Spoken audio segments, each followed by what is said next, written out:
The shuffle is to walk by dragging one's feet along or without lifting them fully from the ground. Not to brag or anything, but I was one of, if not the best shuffler in my prime. That was until the accident.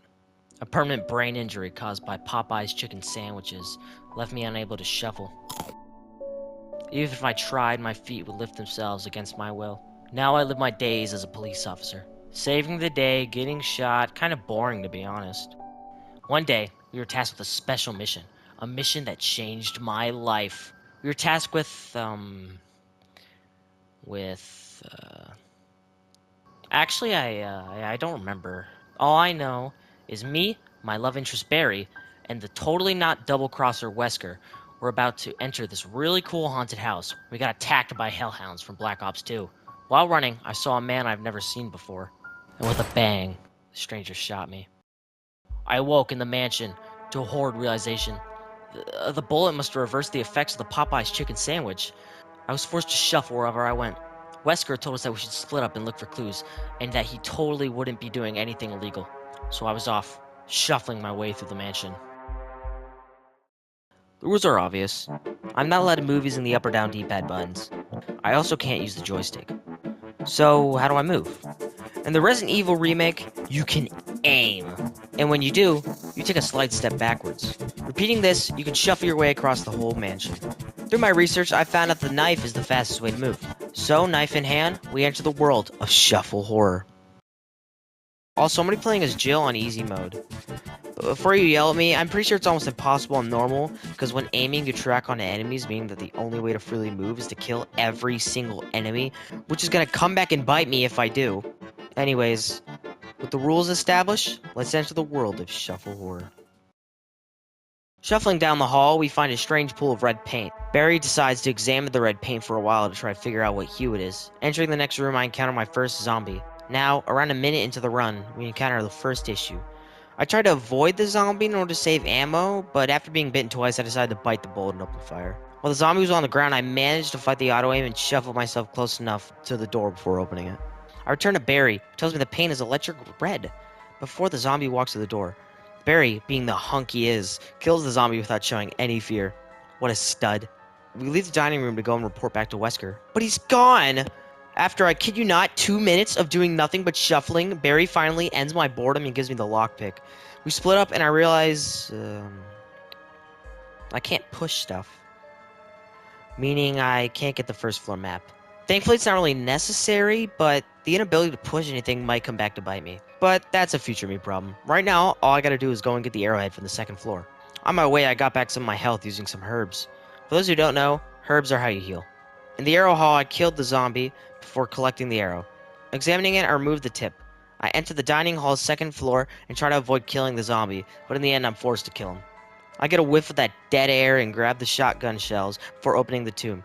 Grabbing the key, I shuffle up the stairs and use it in the gallery room. I take the knife from the bathroom and hesitate on grabbing the shotgun. I didn't know if I would be able to interact with both the doors to initiate the cutscene fast enough, so I decided to just try later. I also decided on getting the plant chemicals for later. Entering the stairwell, I kill the zombie on the first floor and somehow lock onto the zombie located on the second. After a while, he comes down to see me and greets me with a nice big old hug.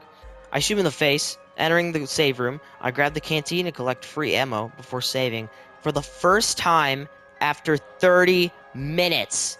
I am so lucky I did not die now that I think about it. With a fresh save, I make my way upstairs, grab the dog whistle, some ammo, and the lighter. The lighter is probably one of the most useful items for this run. You see, in the Resident Evil remake, after a while dead zombies will come back, but stronger. These zombies are known as Crimson Heads. But if you have the lighter and the fuel canteen, you can burn these suckers before they even get the chance. So that's what I did. I grabbed the shotgun and thankfully I'm saved by Barry. He said he was busy taste testing paint. Hey man, you do you, I guess. Shotgun in hand, I prepare to get the chemicals and fight the dog. But for some reason he didn't jump the fence, so it was kinda underwhelming. I clean my inventory and return to the second floor and meet Barry once more. He said he's got some yummy yellow paint fizz he wants me to try. I tell him I'll drink it later before rushing to slam it into the item box. I do not trust this man at this point. On my way to the second save room, I kill some more zombies before entering. I save once more in preparation to fight the dogs, and with the blow of a whistle and the bang of a shotgun, I got the fake armor key. Cleaning my inventory once again, I decided to dispose of the bodies around the save room. Unlocking the room with the broken shotgun, I got some ink ribbons and refilled my canteen. Then I save again. Burning the zombies from what was now 30 minutes ago, I am attacked by a Crimson Head. I shot him once with a shotgun, then tased him before wasting 2 shotgun shells like an idiot. On the 3rd floor, I get the real armor key and make my way back to the save room before being met by another zombie, who I swear would not die. Bullet after bullet, this man did not flinch. After finally killing him, I refuel and burn his body before saving once more. Shuffling over to grab the first death mask, I make a horrible discovery. So, you're supposed to use the plant chemicals to kill the tentacles blocking your path? The only problem is, I lock onto the tentacles for some reason. For a second there, I thought it was over, but after some testing, I figured something out. When aiming with the pistol, you slide a few inches forward. I figured out that if you aim, stop, turn, and then aim again, you'd be able to slowly circle your way around the enemy. To avoid confusion, I'll call this the pistol shuffle. Using the pistol shuffle, I managed to place the chemical into the fountain before grabbing the mask. And then I died. Yeah, so leaving the room, 2 zombies decide to break through the window and gang up on you. Learning from my mistake, I bring some herbs and kill both the zombies. Even with the herbs, I still barely make it out alive. I heal back up with the herbs from the plant room. Unlocking the door and entering the piano room, I go to get my first music sheet and... oh yeah, we can't push. So, what now? Dang, a sec, my phone's ringing. Hey Jill, it's me Wesker. I'm just calling to say that I am not doing anything illegal. Also, I will give you the ability to shuffle while pushing stuff. Adios.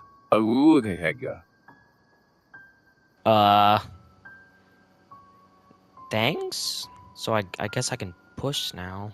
Grabbing the music sheet and some ink ribbons, I leave and return to the 2nd floor dining room to collect the blue gem and using it on the tiger to get some shotgun shells. On my way back to the save room, I lock onto something. The zombie I killed 10 minutes ago decided to turn into a Crimson Head, but thankfully using the pistol shuffle, I made my way to the door and saved. Unlocking the balcony, I got some bazooka from some random dead guy. But then, after closer inspection, I realized it was Forrest, my old shuffle coach. He will not be forgotten. What was I talking about? After some more shuffling, I came across my old shuffle buddy, Dick! He said he was attacked by some large, legless lizard? He told me that I need to go and grab him some cologne because he doesn't want to smell like ass when he dies. Don't worry, Dick. I'll be back quicker than you can say the first million digits of pi. Yeah, I'm not even going to try and save Richard. By the time I'm in the main hall, he would have already been a skeleton. I tried to get the other music sheet, but apparently Dick's life is more important than Moonlight Sonata. So I completed the night room puzzle and collected the second mask. In the stairwell, I read a note from Barry that read, "Hey, did you try that yellow fizz yet? If not, I got you the red flavor. Try it out. Also, I got you some ammo and med mist. XOXO Barry." I'm not eating paint, Barry. I go to get the third mask when it's stopped by an off-screen zombie. I thought I was going to have to kill it, but while trying to avoid it, I found something that could prove to be really useful. The turn shuffle. When turning, you take a slight step backwards. This means that you can now move without aiming, which is game-changing. Entering the art hall, we get met by crows. Crows you are forced to aim at. What sounds like a pain actually proved out to be a really fun challenge. Combining the different types of shuffling while solving the puzzle was actually really fun. Solving the room, I grabbed the mask and decided to place it in the spot so I didn't need to carry it all the way over here later. Finally, returning to Richard, I learned he's dead! If only someone could have saved him. Oh well. I clear my inventory in preparation for the second music sheet. After killing 3 zombies, I light the candle and grab the second music sheet. I empty my inventory and decide to get some resources from the room with the bee and the bedroom. I don't know what their names are. I also collect the wind crest. This will be useful for later because it allows you to grab the magnum. I save and begin to shuffle my way to the piano. For some reason, the zombie I killed only 8 minutes earlier decided to turn into a Crimson Head, which is really weird because zombies only seem to turn into Crimson Heads after like 30 minutes. Thankfully, however, using a turn shuffle, I managed to shuffle past. About 2 minutes, I enter the hall and get attacked by a Crimson Head. I didn't even stand a chance. This marks my second death of the run. Trying again, I decide to bring the grenade launcher and make swift work of the Crimson Head. I shot him once and he dies, but I guess I thought he somehow survived because I wasted another perfectly good grenade round. What is up with Crimson Heads and me wasting ammo? Whatever. With it dead, I get the emblem, solve the puzzle, and collect the third magic key. I make my way back to the save room and pistol shuffle to get past the Crimson Head before saving. Now it's finally time to get the last mask. My problem is the big legless lizard blocking my path. And can you guess? Can you guess what happened?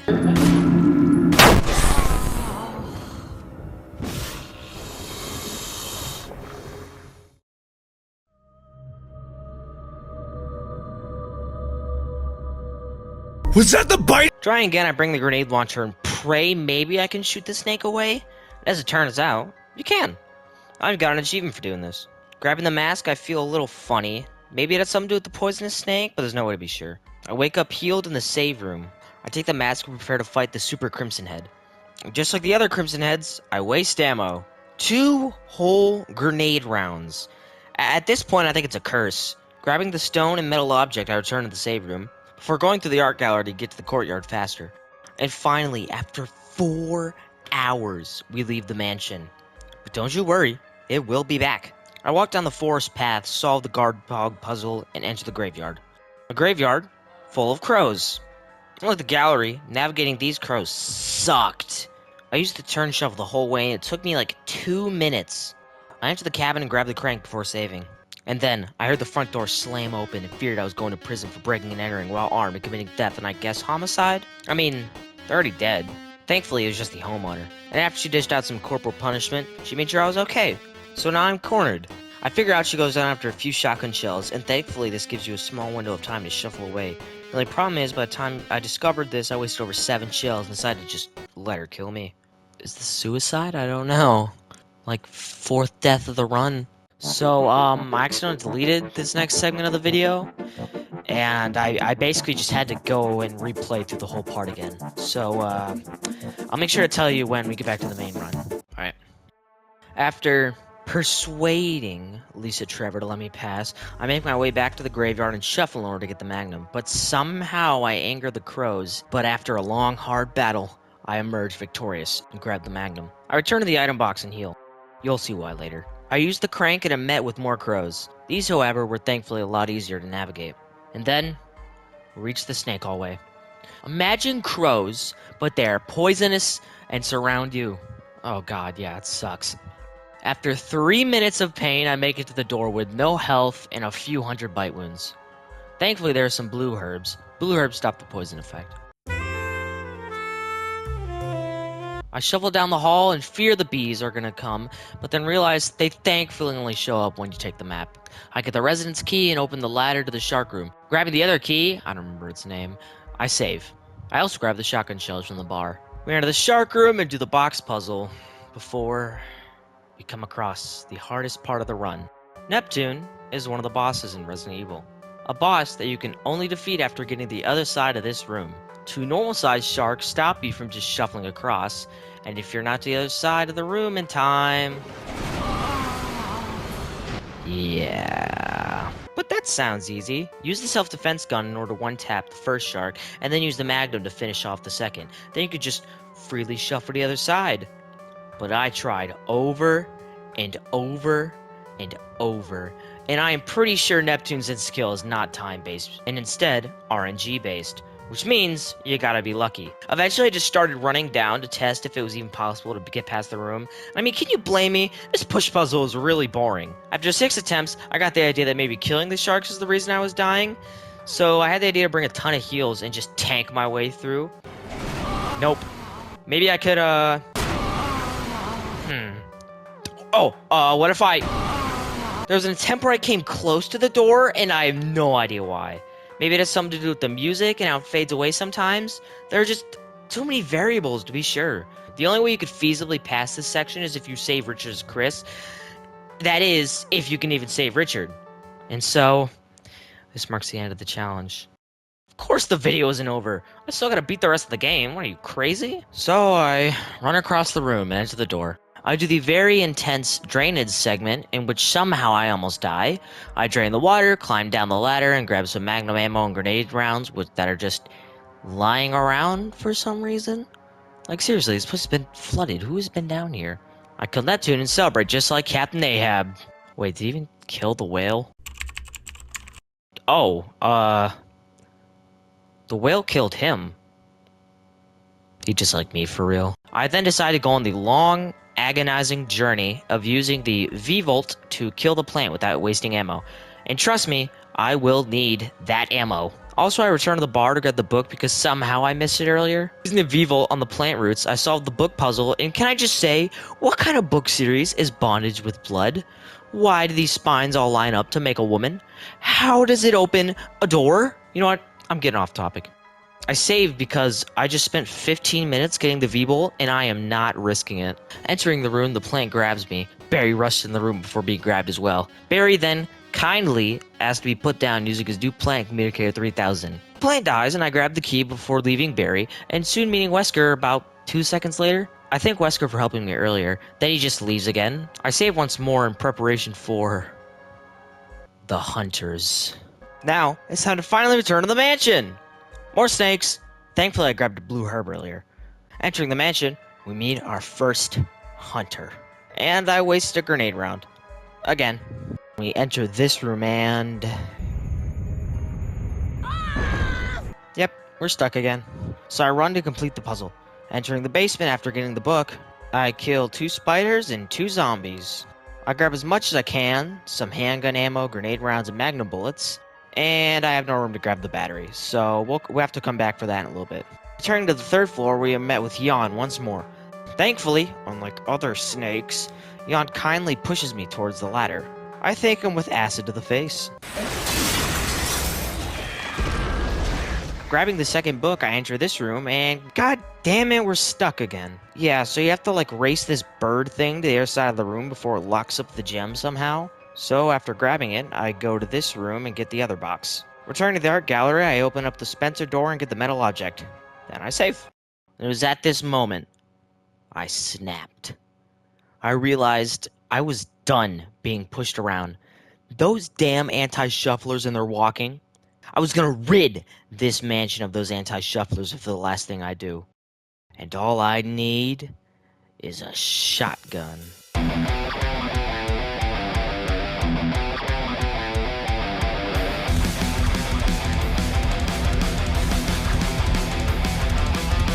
I got stuck with the snakes, so I learned out the hard way that you can't turn shuffle while in the stagger state. I eventually got unstuck and continued down the snake bridge.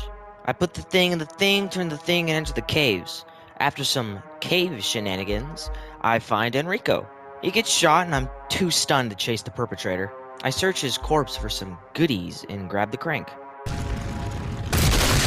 I of course died of the boulder. There is no way I'm out shuffling that. After dodging the boulder, I do some more shenanigans. Kill a big spider, crank some crank, run from another stupid boulder, do a puzzle, crank another crank, and finally collect this thing. I have no idea what it's called. Using it to power the elevator and meeting Barry! He says he smelled some paint fumes and decided to find the source of the smell. You know, I'm pretty sure the idea that this place is full of paint fumes is way more scary than the big spider. Whatever. We take the elevator and meet Lisa Trevor once more. After way too many shotgun shells, I transport the box, and then after a few more shotgun shells, I return to Barry and he just leaves. I climb down the ladder and grab the broken flamethrower. I decide to bring a magnum, thinking it would stun Lisa a lot easier. But nope. And we have to run, because you can't reach the gun rack in time to place the flamethrower. It's all starting to fall apart, man. I enter, whatever this room is. And we meet the goddamn mini snakes once more. But this time, I usually move past them. I think it's due to the water. I'm not sure. Grabbing the metal ring, I climb up the ladder, and, well, this place looks familiar. The only difference on our way back is just 2 zombies in the cemetery, which I quickly dispatch of. Other than that, I enter the mansion for the last time. You know, me and this place sure did have a lot of good memories. I'm gonna miss it. Anywho, opening the basement door, I shuffle down the stairs. Oh, hey look, it's Barry. Whoa, jeez, Barry, what's your aim in that thing, man? Hey look, it's Lisa Trevor. Now, we encounter another boss. To beat the boss, you need to push these vases over the edge, which by the looks of it is impossible. Until... you can kill Lisa Trevor without pushing the vases. Basically, you need to lure her over here and shotgun her off the edge. While she's hanging on for dear life, shotgun her forehead and blast her away. Now, I have 2 options. Keep Barry's gun and have him die instantly, meaning he won't be a problem later. Or give him his gun, where he'll shoot Lisa Trevor, but will probably just end up dying anyway. And so, we have to sacrifice Barry for the good of the run. Doing this nets us Barry's 40 cal, the strongest weapon in the game. Defeating Lisa, we push the vases and move on before needing to turn right back around because I forgot the medallions. I open the entrance to the lab and guess what? I save. I kill 2 zombies and then speed run the lab segment, using the computer and cleansing the lab of the walking scum. I decided to try Barry's Magnum and... it kills everything in one shot. And then I realized it won't take Magnum rounds, so I just wasted 3 bullets. After entering the second save room, I go into the Chimera room. A Chimera is basically a fly person, and I'm pretty sure they spawn infinitely in this room to my knowledge. Thankfully, they aren't much of a problem. For now, I grab the empty capsule and go to refuel it. Bringing the canister to the deposit hole, I make my way deep into the engine room, destroying the Chimeras with the Magnum as I go. Restoring power to the elevator, I take it up and meet Wesker. He was behind this all along. He told me he did all of this because shuffling is a way of the past, and he's just trying to remove every single shuffler from the gene pool. So, Enrico, Forrest, Dick, they were all him. He told me that he kept Barry's entire stockpile of paint hostage, forcing him to help. Wesker also says it was him who shot me. He tried to kill me, but since he was wearing sunglasses in the middle of the night, he messed up. But that didn't matter now. He was gonna end me once and for all with his greatest achievement. The Sprinter. The greatest threat to all shufflers around the world. While gushing over his new toy, it revolted and killed him. And now, it was coming for me.